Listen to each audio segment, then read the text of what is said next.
Hello again and welcome back to another exciting episode of The Angry Cook, as usual.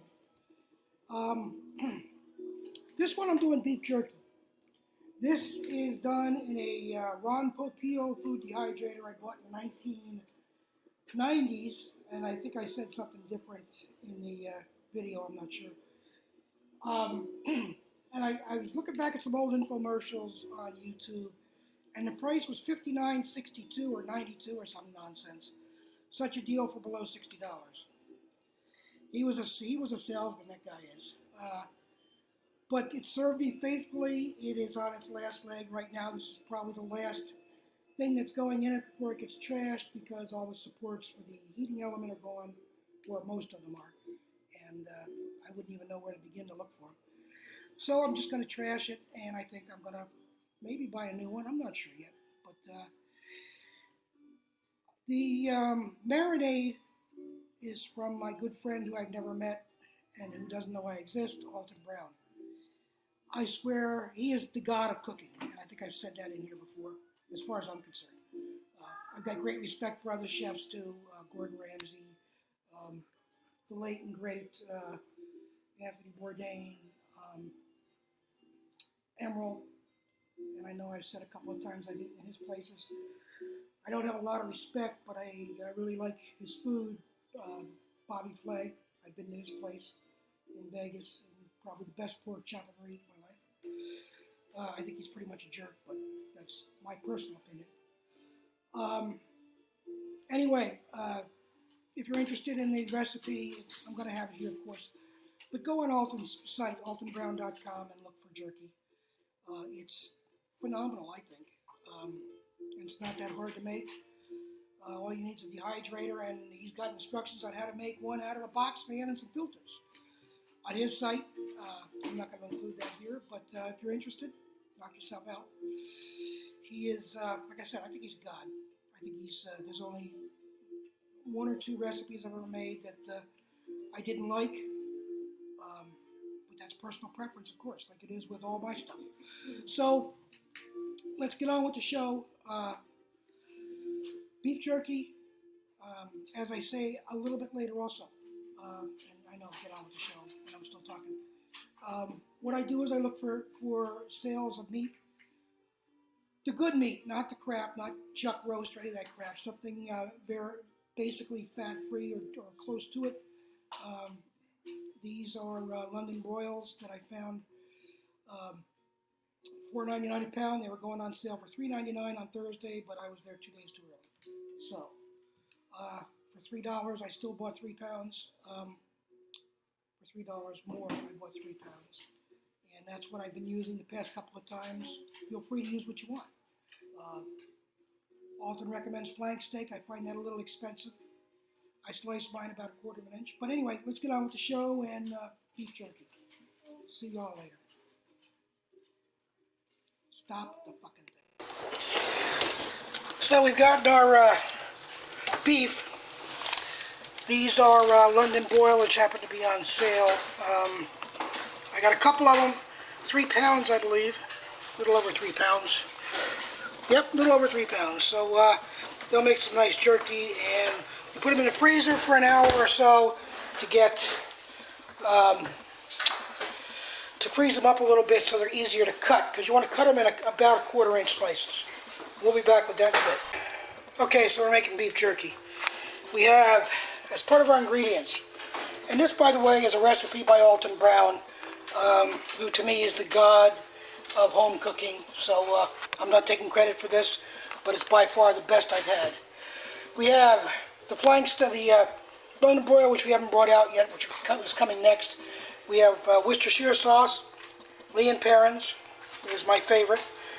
We have that's 2/3 of a cup of Worcestershire, 2/3 of a cup of soy. Use the brewed soy. Look for the word brewed. The other stuff is just a bunch of chemicals thrown together, and it's crap.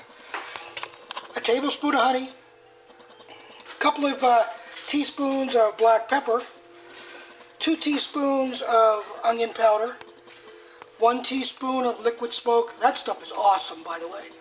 And a teaspoon of red pepper flakes. When we put it all together in here, I used a whisk and just stirred it for a second. It all came together nicely. So we're going to cut our flank steak next, and you'll be involved in it. Okay, so here we have London broil. What I do is I find what's on sale, and I go and I get it. And it pretty much, you just can't beat it that way. It's awesome. And this is pretty hard. It's not frozen the whole way through. You can still press it and stuff, but it's nice to slice. I'm going to slice about a quarter of an inch. My wife says it's too thick.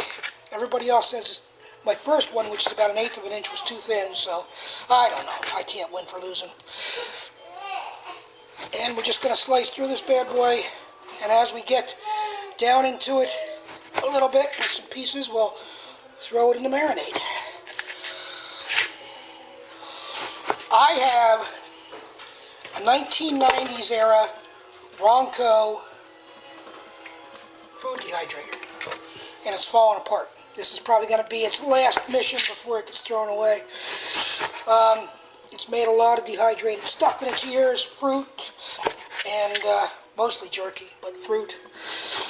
And I forget what I freaking even paid for it, but it was worth it. You pay a ton of bucks for jerky because it costs a ton of bucks to make, because you're losing, I figure about 70% of the weight in dehydration is what you're losing. So they got to make it up somewhere. You're still paying for the same amount of meat that you bought. So, and you just keep on going, and a little bit of fat doesn't hurt, but just ask for the least amount of fat you can get.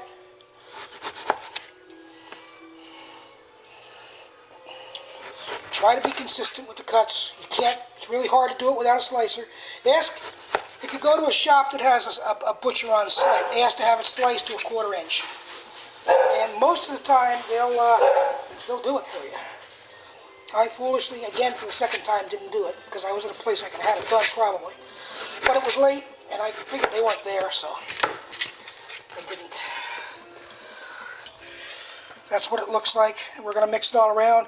It says sit for 15 minutes. I usually let it sit overnight or so for at least a few hours to get the taste in. So we'll be back just when we're finished with this. Okay, 3 pounds of pre-marinated beef. This is going in the fridge. Every time you think about it, every couple hours, try to stir it. Get the bottom up to the top and the top to the bottom, and just keep going. Tomorrow morning I'll put it in, probably 8 or 9 o'clock. Maybe tomorrow night it'll be ready, or Thursday. So we'll keep you up. Okay, it's the next morning, and here we are. We're going to start packing this into onto our trays for our dehydrator. So what we're going to do is we're going to pack it loosely. Make sure they're not touching. You want as much airflow as possible to get into these guys. So that's a little too much airflow, but you know, it's not going to hurt anything. We got lots of trays and lots of time. So we'll be rotating the trays about every 2 or 3 hours.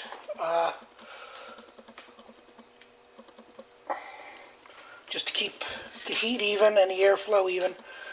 And I'll show you when I'll be back when I'm done with this. There it is. 4 trays of lusciousness, just waiting to be dehydrated. We're going to transfer them over now to the machine, the antique machine, and start it up.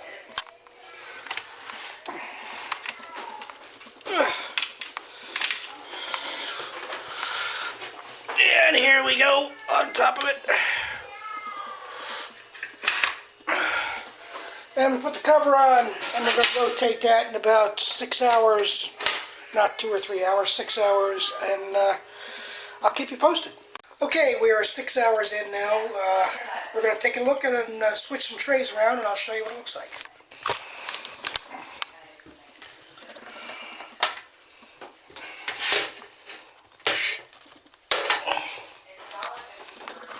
What we're going to do, we have 4 trays. We're going to take the bottom 2 and move them up top, and take the top 2 and move them to the bottom, closer to the heating element. So you can see how they're turning a nice coloring. You can see how this is pretty much shot. And I then shot. So, I wonder what 60 bucks is in 2020 numbers.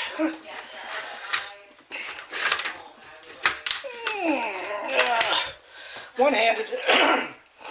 Okay, it's going to go for another 6 hours, and then overnight. So, I think we're going to do,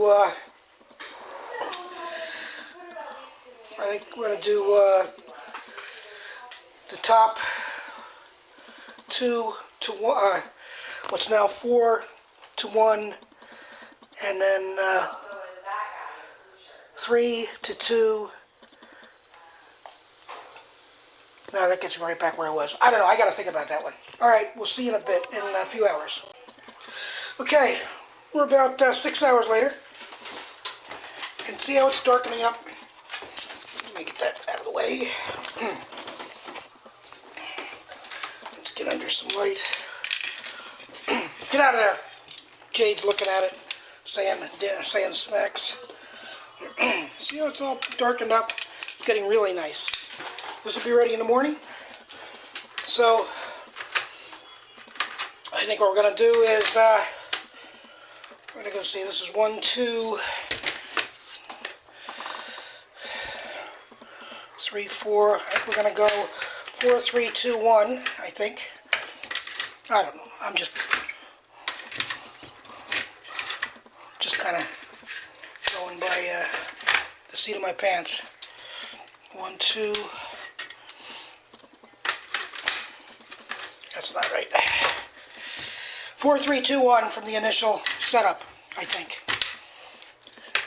And then you're supposed to turn them a quarter turn, which I failed to do. So, there it is. They'll be ready tomorrow morning. So we'll be having jerky early in the morning. I'll let you know how they are. See you in the morning. Okay, next morning, about 24 hours. And we have jerky.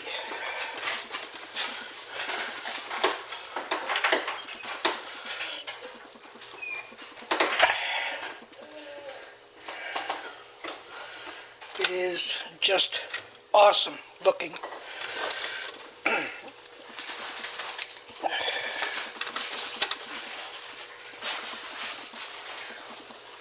And it tastes really good.